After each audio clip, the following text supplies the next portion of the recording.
Isabel la Católica ordenó envenenar a su hermano, el rey Enrique IV, para acelerar su ascenso al trono, por codicia desordenada de reinar junto a Fernando de Aragón, quienes acordaron y trataron ellos y otros por ellos, e fueron e Pabla e consejo de lo facendar Ponzoña, de que después falleció. Esta es la denuncia de un olvidado manifiesto de 1475, firmada por Juana de Castilla, hija y heredera del rey Enrique IV, más conocida como la Beltraneja, por sus detractores. Un apodo despectivo de la época, perpetuado hasta hoy, que la calificaba de ilegítima, apuntando a Beltrán de la Cueva, noble y favorito de Enrique, como su verdadero padre.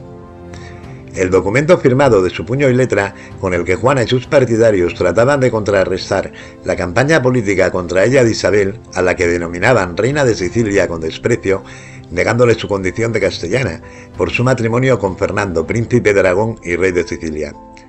Este documento consta de 4 páginas escritas por las dos caras, con apretada letra cortesana, un relato marginado durante siglos en el que Juana de Castilla acusa además a su tía y madrina, o sea, a Isabel, no ya de usurpadora, sino de asesina, de dar ponzoña, es decir, veneno, a su padre, el rey Enrique IV. Es también el desesperado intento por desterrar el bulo de su ilegitimidad durante la Guerra de Sucesión Castellana, entre 1475 y 1479, que siguió cuando Isabel se autoproclamó reina de Castilla a la muerte de Enrique IV en 1474, de la que saldría vencedora y reina. Juana tampoco perdona a Isabel su matrimonio con Fernando.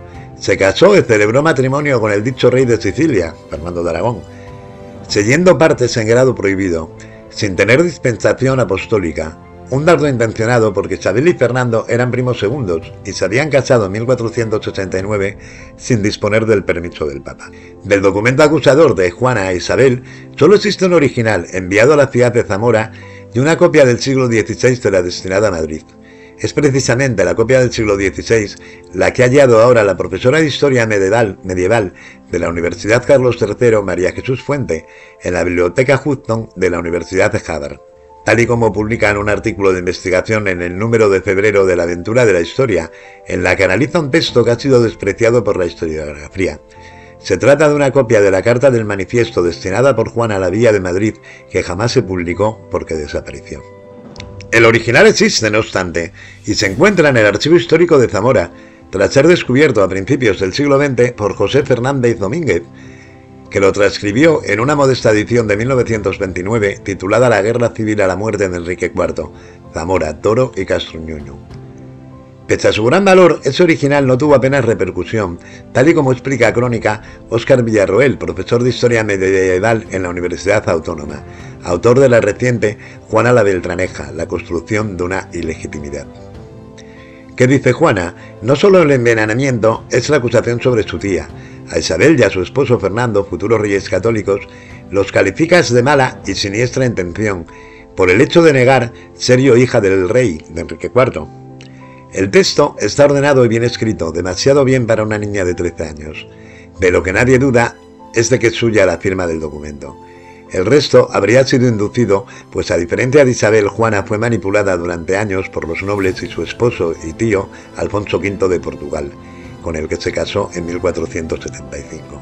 Las palabras que debían defender a la postre su condición de reina fueron pergeñadas entre los muros del Alcázar de Plasencia, ese mismo año del Señor, casi con toda probabilidad por Diego Pacheco, marqués de Villena y hijo de Juan Pacheco. A Juana la defendían curiosamente los mismos nobles, Pacheco y Carrillo, que antes la habían desprestigiado para siempre. Ellos la motearían la Beltraneja, y así quedó para la historia. Al estar envueltos en 1484, 2 años después de nacer ella, en una disputa con Enrique IV, que saldarían haciendo correr el rumor de la impotencia del rey y la paternidad de Beltrán de la Cueva. El autor o autores reales del panfleto iban muy lejos con las acusaciones de asesinato, hasta el punto de afirmar en el opúsculo que se sabía de las órdenes para envenenar a Enrique IV con antelación, 7 u 8 meses antes que el dicho rey mi señor falleciese, algunos caballeros en algunas partes de estos mis reinos, afirmándoles y certificándoles que sabían cierto que había de morir antes del día de Navidad, y que no podía escapar. No hay pruebas de ellos ni de la implicación de Isabel, pero el prestigioso médico Gregorio Marañón publicó en 1930 su ensayo biológico de Enrique IV, en el que señalaba la posibilidad de arsénico como causa de la muerte del rey, tesis que apuntalaría cuando exhumó los restos del monarca en 1946, hallados por casualidad poco antes detrás del retablo del monasterio de Guadalupe. El manifiesto de Juana fue olvidado, mientras que la denominada autodefensa de Isabel de 1471, el documento equivalente en el que la futura reina católica esgrime sus razones y derecho al trono, ha prevalecido. A su lado, la firma de Juana es el relato de un fracaso. Perdería en el campo de batalla, en la diplomacia y en la propaganda, y sería sepultada por siglos de relatos históricos que favorecieron a Isabel y a Fernando. Derrotada la niña Juana, su muy católica tía la obligó a renunciar a sus títulos de Castilla y acabó relegada en un convento de las Clarisas en Coimbra, en Portugal. Aunque salió del noviciado, nunca volvió a Castilla.